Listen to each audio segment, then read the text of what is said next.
सबसे पहले अजय सिंह जी को बाहुबली क्यों बोला जाता है? आपको पता होना चाहिए कि अपने पेमेंट जो मिलता है उससे भी 30% पेमेंट कोरोना के महामारी में दान दिया। सिवान में जो विकास इस 5 साल में हुआ है, शिक्षा के क्षेत्र में खास करके, वो आज़ादी के 70 साल में नहीं हुआ था। तो लोकसभा चुनाव का सबसे पहला मुद्दा है कि आपका जो सांसद हो, न किसी को ठगे, न किसी को लूटे। जय हिंद। अभी हम लोग सिवान में उपस्थित है और हमारे बगल में एक शख्स है। परिचय के मोहताज नहीं है। बहुत सारा नाम के आगे इनके टैग लगा हुआ है। हिंदू नेता तो बाहुबली, तो बहुत सारे टैग लगा हुआ है। वर्तमान जो सिवान के सांसद हैं कविता सिंह जी, उनके पति अजय सिंह जी। ज्यादा परिचय न देते हुए सबसे पहले तो स्वागत है। आपको भी, आपके दर्शकों को सबसे पहले ये अंग्रेजी नववर्ष के 2024 की ढेर सारी शुभकामनाएं हैं। सभी लोग खुशहाल रहें, शांति से रहें और सबका भविष्य उज्जवल है। हाँ, कुछ व्यक्तिगत सवाल करेंगे, उसके बाद राजनीतिक सवालें भी करेंगे। सबसे पहले अजय सिंह जी को बाहुबली क्यों बोला जाता है? बाहुबली का परिभाषा क्या है? मैं जानता हूँ कि जिसके साथ जनता है, जिसके बहुत सारे बाहों का समर्थन है, वो बाहुबली है। और निश्चित रूप से जिसको भी जनता समर्थन देती है, जनता विश्वास करती है, भरोसा करती है, सब बाहुबली। तो हम लोगों को 20 साल से हमारे गारंटर पर जनता भरोसा करती है, विश्वास करती है हम लोगों पर, तो इसलिए लोग कहता है बाहुबली। अब बाहुबली होना और बाहुबली ना होना, ये क्या परिभाषा है मैं नहीं जानता। लेकिन मैं इतना ही जानता हूँ कि जो ताकत जनता देती है, बाहुबल जितना ताकत मिलता है, उससे लोगों का उद्धार हो, शोषित, वंचितों, गरीबों, दलित, पिछड़ों की आवाज़ बने, उनका राहत दे, उनको सहयोग करे, बाहुबल का वही परिभाषा है। हाँ, आपने बाहुबल का परिभाषा बताया, अच्छा है। लेकिन बाहुबल के एक और परिभाषा होता है जो आप भी जानते हैं, तमाम लोग भी जानते हैं। क्या उस बाहुबल के नजरिए से भी आपको लोग बाहुबली कहते हैं? वैसे बाहुबली हम लोग नहीं, हम लोग बाहुबली हैं गरीब गुरबों, शोषित वंचितों की हक दिलाने के लिए बाहुबली। और मेरा इतिहास उठा करके देख लीजिए, गरीबों को, शोषितों को, वंचितों को हमने हक दिलवाया है, अधिकार दिलवाया है, न्याय किया है। उससे लोग, उस तरह के बाहुबली हैं हम लोग, उससे कोई गुरेज नहीं है कहने में। हाँ, एक चीज बताइए। अभी कुछ ही दिनों में लोकसभा का चुनाव होने वाला है। मौजूदा समय में आपकी पत्नी, आप सांसद हैं सिवान के। क्या लगता है सिवान का विकास किस तरीके से होना चाहिए अगले 5 सालों में? अभी आप लोग चूंकि सबसे ज्यादा वही किसी चीज को समझ सकता है जो उस फील्ड में है। आप अभी सांसद हैं। अगले 5 अप्रैल में अब चुनाव भी होने वाला, अप्रैल मई में। सिवान के लोकसभा चुनाव का मुद्दा क्या होना चाहिए? देखिए, लोकसभा चुनाव का सबसे पहला मुद्दा है कि आपका जो सांसद हो, न किसी को ठगे, न किसी को लूटे और न किसी को बेइज्जत करे, न किसी का हक मारे। पहला तो उसके अंदर वो गुण होना ही चाहिए। और सबसे बड़ा विकास ये है कि शांति, अमन, चैन। और शांति, अमन, चैन का मतलब ये नहीं है कि किसी के साथ कुछ ना हो, सब कुछ होगा, क्योंकि मानव जब जिस धरती पर रहता है उसके साथ सब कुछ होता है। लेकिन हो तो न्याय हो, न्याय के साथ विकास हो। विकास तो सबका मुद्दा है, लेकिन हमारे नेता नीतीश कुमार जी का मुद्दा है कि न्याय के साथ विकास हो। शो न्याय के साथ विकास 5 साल हुआ है। अपराधियों की सजा मिली है, शरीफों को सम्मान मिला है, लोगों का अधिकार मिला है, जनता को जो है काम मिला है, युवाओं को रोजगार मिला है। ये सरकार सभी कार्य हुए हैं इस 5 साल में। 2 साल तो कोरोना हुआ, महामारी हुई। उस कोरोना काल में भी हृदय खोल करके सांसद जी ने मदद की है, सहयोग की है। अपना, आपको पता होना चाहिए कि अपने पेमेंट जो मिलता है उससे भी 30% पेमेंट कोरोना की महामारी में दान दी सांसद जी। अपना 2 साल का फंड 10 करोड़ रुपया दान दी। बाकी समय जो बचा वो न्याय के साथ विकास की। हमारे नेता नीतीश कुमार जी भी न्याय के साथ बिहार का विकास किए। हाँ, उसी उन्हीं के पैटर्न पर चल करके सांसद जी भी न्याय के साथ विकास की हैं सिवान में। कोई नहीं कह सकता कि सांसद जी किसी को फंसाई, किसी को मारी, किसी को मरवाई, किसी को बेइज्जत की। इस तरह की कोई शिकायत नहीं और विकास भी हुआ है। विकास में आपको पता ही होगा, लोग कहते हैं कि हम करवाएँ, कोई नहीं, हमारी सरकार करवाई। हम नहीं कहते हैं सांसद जी जाकर के वहाँ ईंटा रखी हैं, अपने से कुछ की हैं। लेकिन सांसद जी के शासन काल में, ये टेन्योर में जो उनका समय रहा है 5 साल, इस 5 साल के अंदर सिवान के बहुत सारी विकास हुई, चाहे केंद्र सरकार से हो और चाहे बिहार सरकार से हो। दोनों सरकारें, सांसद जी केंद्र में हैं, संसद है और बिहार में हम लोग की अपनी सरकार है। दोनों सरकारें मिलकर के सिवान को बहुत सारा विकास किया है। सिवान में जो विकास इस 5 साल में हुआ है, शिक्षा के क्षेत्र में खास करके, वो आज़ादी के 70 साल में नहीं हुआ था, सो 5 साल में हुआ है। बाकी सड़कें की जो विकास हुई है सिवान में, आप देखिए बिना भेदभाव के सभी गांव, सभी मोहल्लों, सभी टोलों में सड़कें बनी।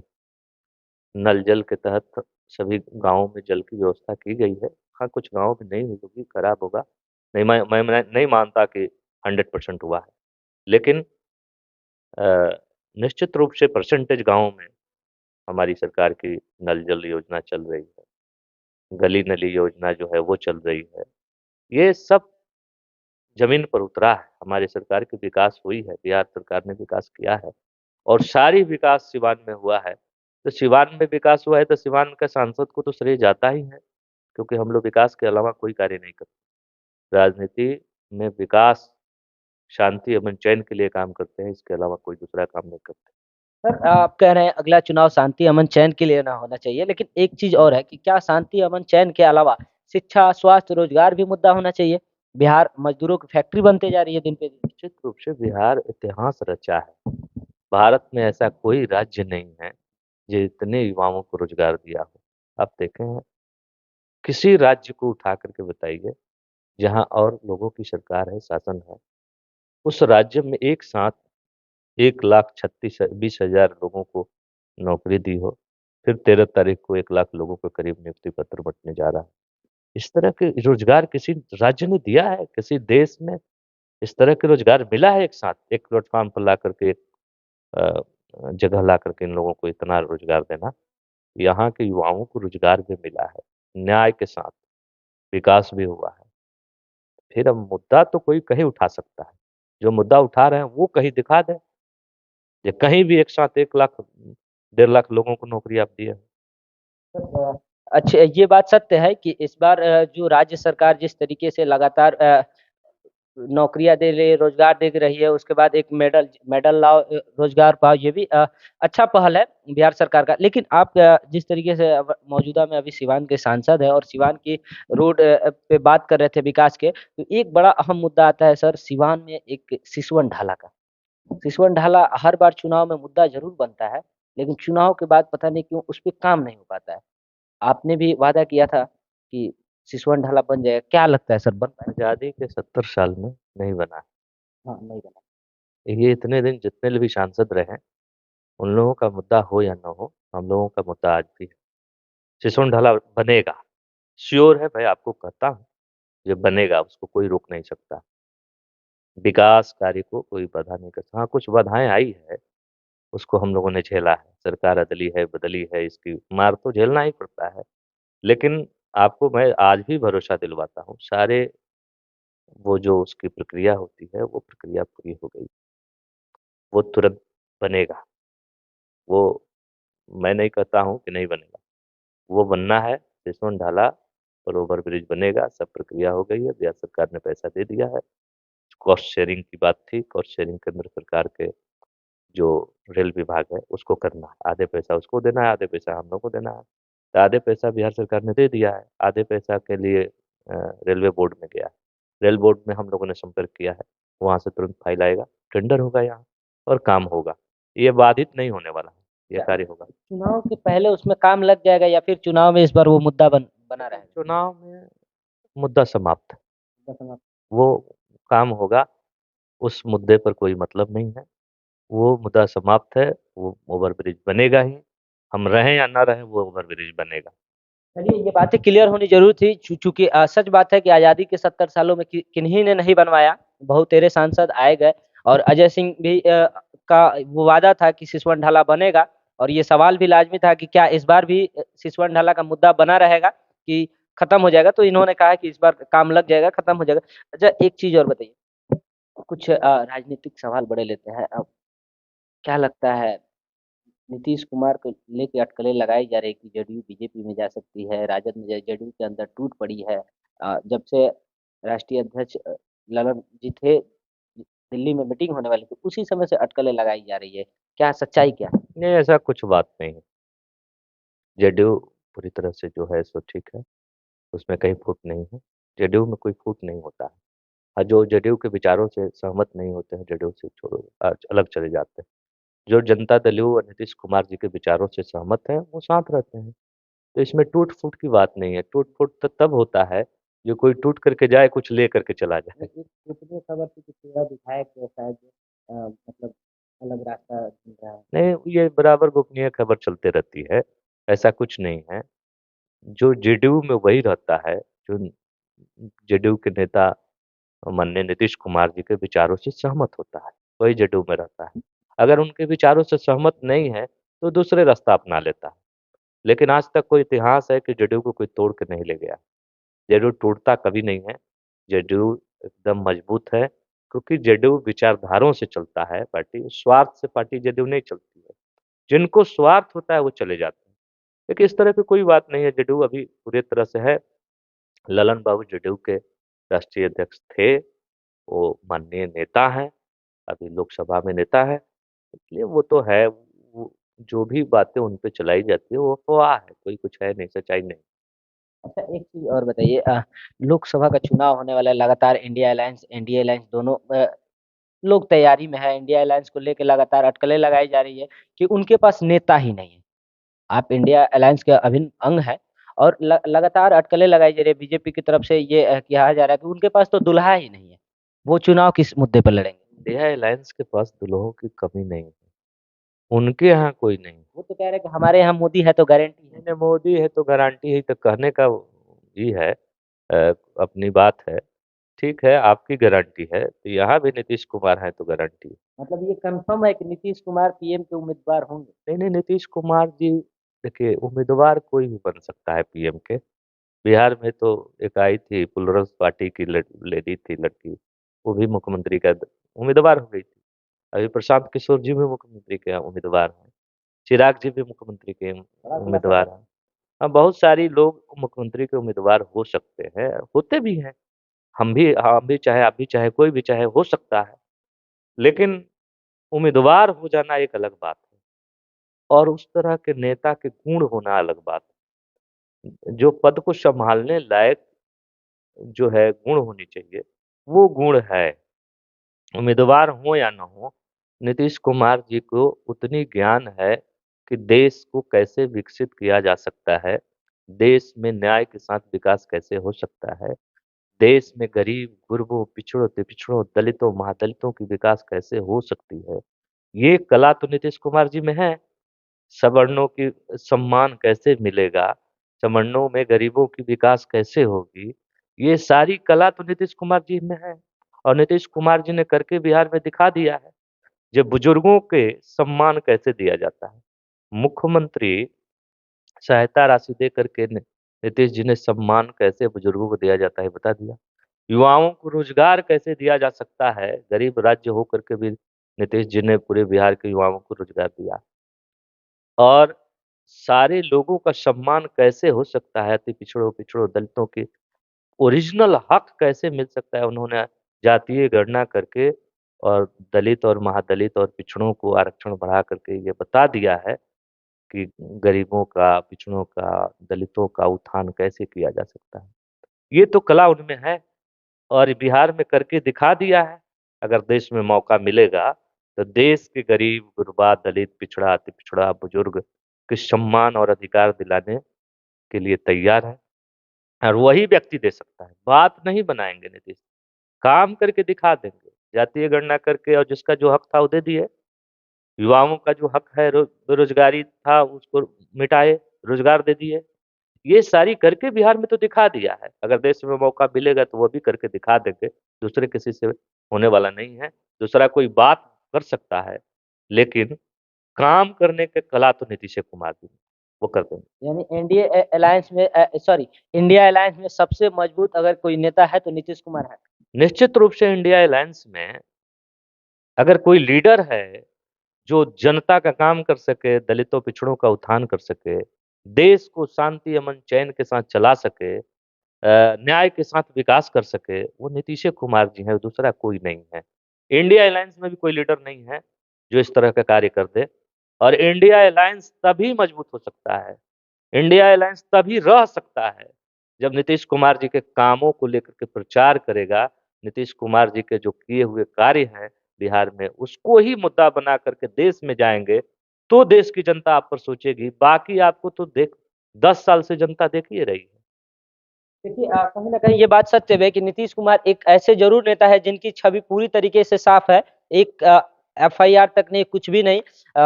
बाकी सारे नेताओं पे कहीं न कहीं आरोप है। लेकिन एक चीज़ और बताइए, अ, आप जातीय जनगणना कह रहे हैं कि जातीय जनगणना करके उन्होंने सबका हक देने का प्रयास किया, लेकिन एक तबका ये कह रहा है कि जातीय जनगणना उन्होंने राज्य में कराया और कहीं न कहीं राजनीति करने के लिए और लोगों में फूट डालने के लिए और जातीय विद्रोह कराने के लिए उन्होंने जातीय जनगणना कराई। ये कौन कह रहा है? वही लोग कह रहे हैं जो गरीबों का उत्थान नहीं चाहते, पिछड़ों का विकास नहीं चाहते हैं, दलितों का उत्थान नहीं चाहते हैं। वही लोग इस तरह की बात कर रहे हैं ना। राजनीतिक लाभ के लिए राजनीतिक लाभ के लिए लोग बात कर रहे हैं। हक तो नीतीश जी ने दिया। अच्छा एक बात बताइए, आपके घर में 5 आदमी गरीब है और 4 आदमी को अधिकार दिया जाए, 1 आदमी को नहीं दिया जाए? गरीब अगर 5 है तो पांचों को समान अधिकार मिलना चाहिए। नीतीश जी ने वही किया है। पहले होता था जो 5 गरीब है 4 को देंगे। आज है नीतीश कुमार जी कहते हैं कि नहीं, 5 गरीब है तो 5 मिलनी चाहिए। जातीय गणना करके तो उन्होंने यही किया है। जो जो जिस तरह के गरीब हैं, आर्थिक गणना भी कराई है, जातीय गणना के साथ आर्थिक गणना है। और दोनों को करा करके नीतीश जी ने समझ गया कि ये गरीब अगर 10 है तो 10 अधिकार मिलना चाहिए। पिछड़ों की संख्या अगर ज्यादा है तो पिछड़ों के आरक्षण ज्यादा होनी चाहिए। दलितों की संख्या ज्यादा है तो उनको आरक्षण ज्यादा मिलने चाहिए। और किसी का हक दे देना ये राजनीतिक बात नहीं है। इसमें वोट की क्या बात है? सब दलित नीतीश जी को वोट देते हैं, सब पिछड़ा नीतीश जी को वोट देते हैं, ऐसी बात तो है नहीं। लेकिन सब पिछड़ों का तो उन्होंने अधिकार दिया, सब दलितों का अधिकार नीतीश जी ने दिया। आरक्षण बढ़ाया, दलितों का आरक्षण बढ़ा है, पिछड़ों के आरक्षण बढ़ी है, अति पिछड़ों का आरक्षण बढ़ा है। तो ये तो उन्होंने अधिकार दिया है, सिर्फ वोट के लिए थोड़ी दिया है। वोट लोग कहाँ देते हैं नहीं देते हैं उसकी चिंता थोड़े नीतीश कुमार जी को है। सबका विकास हो इसकी चिंता जरूर है। और जो जितना गरीब हो, जो जिसका हक है उतना जरूर मिलना चाहिए। किसी के हकमारी नहीं होनी चाहिए। अगर देश में मौका मिलेगा तो जैसे बिहार में सब जाति बिरादरी का हक मिला है, उसी तरह देश के सभी गरीब और पिछड़ा, अति पिछड़ा, दलित और सवर्ण, गरीब सवर्णों के भी अधिकार मिलेगा। इससे लोगों को डर है कि ये तो बिहार में करके दिखा दिया। अगर देश में मौका मिलेगा, ये देश भर में ये आदमी घूम करके कहेगा, तो पूरी देश की जनता इनको हाथों पर ले लेगी। इस बात की चिंता औरों की है।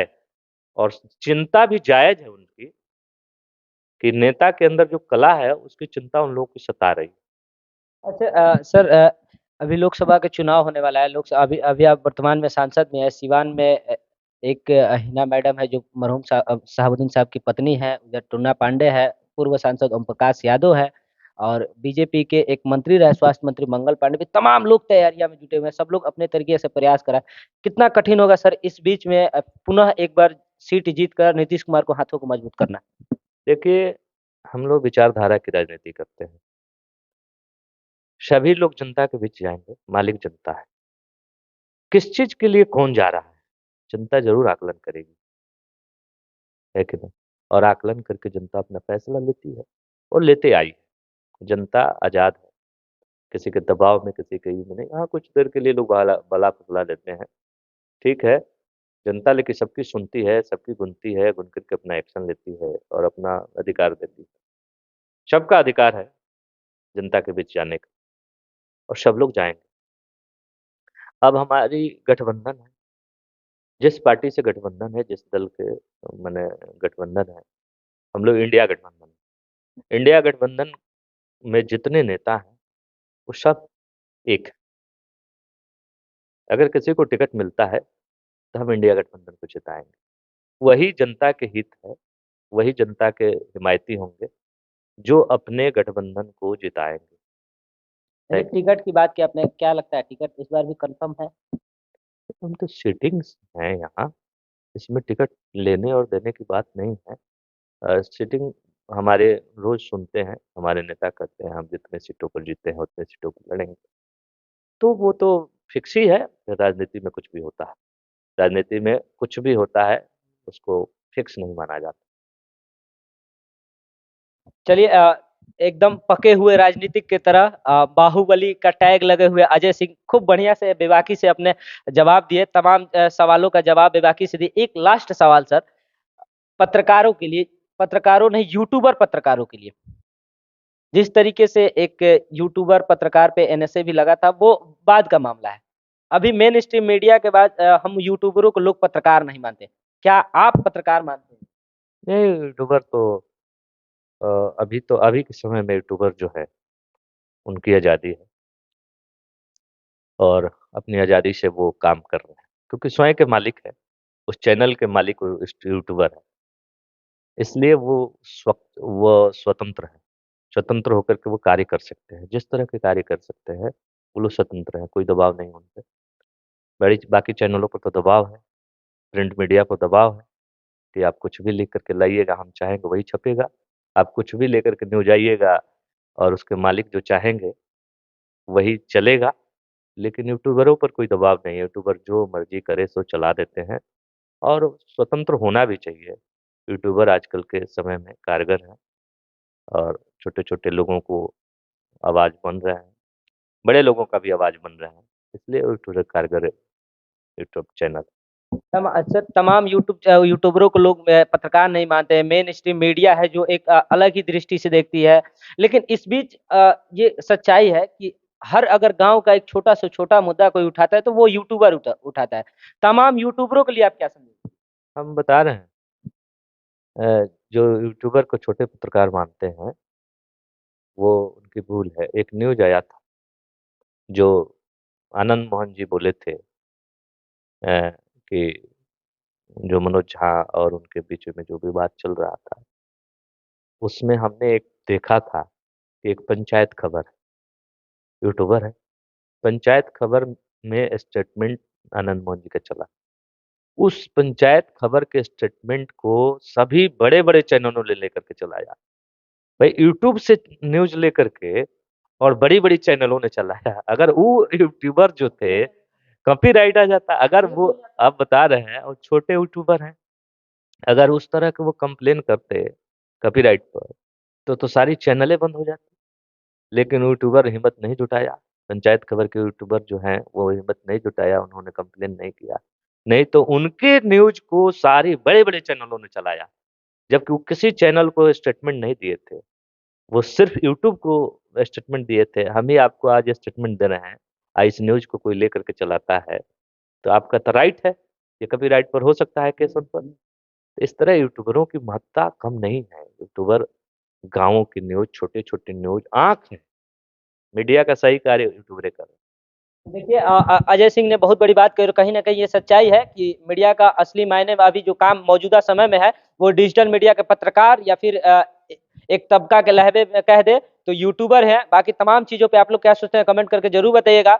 और अजय सिंह के तमाम वक्तव्यों से लोकसभा चुनाव में मुद्दों पे, इन तमाम चीज़ों पे क्या सोचते हैं कमेंट करके ज़रूर बताइएगा। और अगर ये वीडियो आप फेसबुक पेज पे देख रहे हैं तो हमारे पेज को फॉलो ज़रूर कीजिएगा और यूट्यूब पे देख रहे हैं तो चैनल को सब्सक्राइब ज़रूर कीजिएगा। वीडियो के अंत में सिर्फ और सिर्फ एक ही शब्द, जय हिंद, जय बिहार।